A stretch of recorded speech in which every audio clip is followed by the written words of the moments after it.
Esteemed Prime Minister Shri Narendra Modi ji, Honorable Union Cabinet Ministers, Vice Chairman Niti Aayog,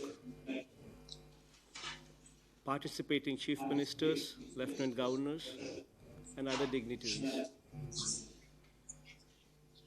The sixth meeting of the Governing Council assumes great significance in the context of economic upheaval caused by the COVID-19 pandemic. The recent budget has been most reassuring and has provided the necessary impetus to the economy. It is indeed imperative that during these critical times, state governments and central government should explore opportunities to engage in meaningful discussions to adopt a unified approach towards policy formulation for the country's economic revival.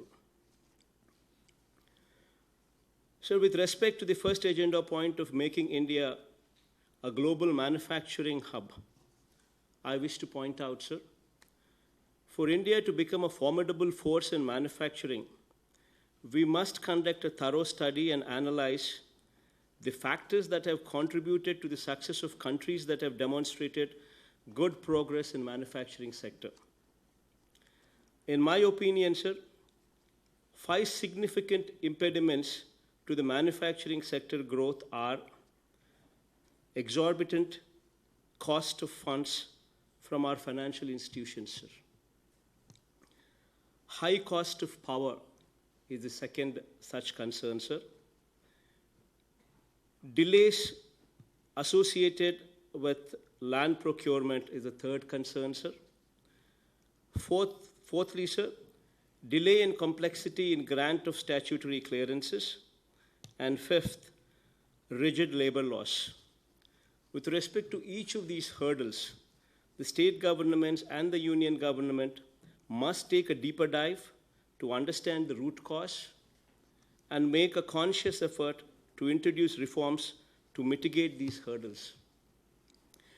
To illustrate the difficulty emanating from one of the points stated above, sir, especially concerning exorbitant cost of funds from our financial institutions, sir, I'd like to convey that for building infrastructure, even the state government's undertakings avail loans from financial institutions like PFC and REC at higher rates of interest of approximately 10 to 11% interest rates, sir.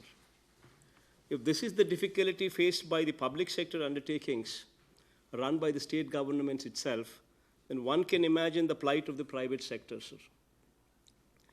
With this enormous debt servicing requirement, our manufacturing units cannot hope to offer products that can compete with products of countries where debt is available at interest rates as low as 2 to 3%, sir. So is the case with power, which is available in a few countries at tariffs lower than rupees 3 per unit, sir. Sir, Andhra Pradesh government is committed to the vision of making Indian manufacturers globally competitive. In compliance and in synergetic with Government of India policy, we are encouraging performance-linked incentive scheme for the new manufacturing industries and also complied with the 229 reforms under District Business Reform Action Plan, sir. So despite my state's commitment to provide a business-friendly environment, sir, the industrialization in my state is yet to gain the required growth momentum, sir. So this is due to several constraints resulting from the unjust and inequitable bifurcation of the erstwhile state of Andhra Pradesh, sir. So the bifurcation which resulted in my state being deprived of Tier 1 city, infrastructure, employment opportunities, and financial resources, sir.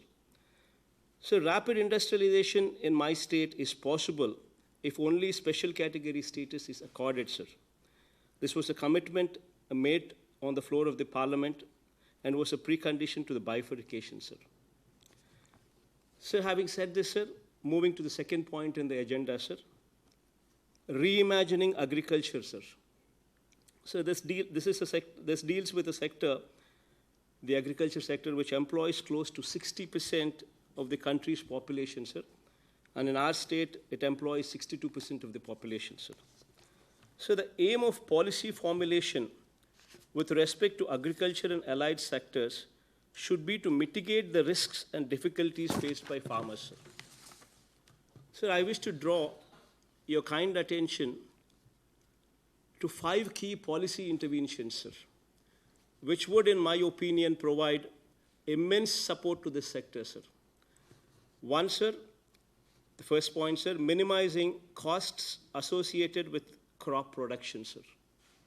2, ensure availability of quality certified seeds, quality certified pesticides, quality certified fertilizers, sir. Thirdly, sir, to ensure availability of post-harvest technologies and facilities such as storage, grading, and processing, sir, thereby enhancing quality and marketability of agricultural produce, sir. Fourthly, sir, facilitate the farmers to sell his produce at remunerative prices at the farm gate itself, and in the event of lack of market for his produce, to procure the produce through a market stabilization fund, sir, which should be available at the disposal of the state governments. This can be given to the state governments through banks at very low interest rates, sir. Fifthly, sir, given the vulnerability of the sector to vagaries of nature, ensure that the farmer is provided timely compensation for the loss suffered by him.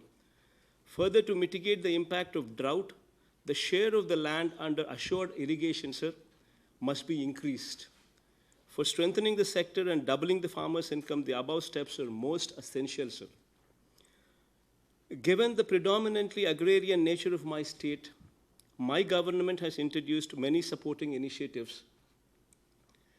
We have established, sir, 10,731 Raitu Bharosa Kendralu, sir, we call them as RBKs, at every village, with an aim to provide a comprehensive solution to all the agricultural needs that range from providing quality certified key farm inputs to enabling sale of produce to the farmer, sir.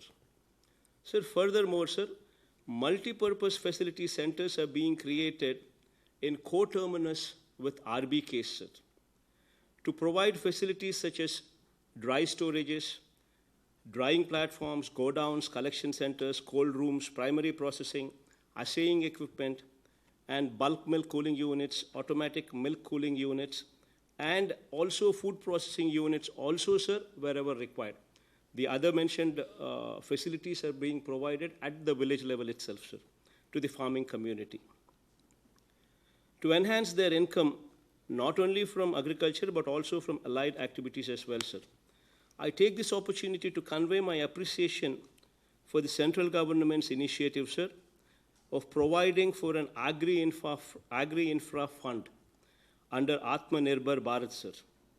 My government is also committed to promoting natural farming in a very big way, sir, given the increased incidence of cancers and other serious ailments primarily attributable to the consumption of agricultural products resulting from high usage of pesticides and chemicals.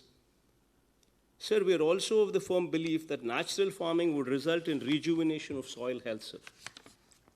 So my government has taken up large-scale program of promoting natural farming in every RBK, in every village through this, sir.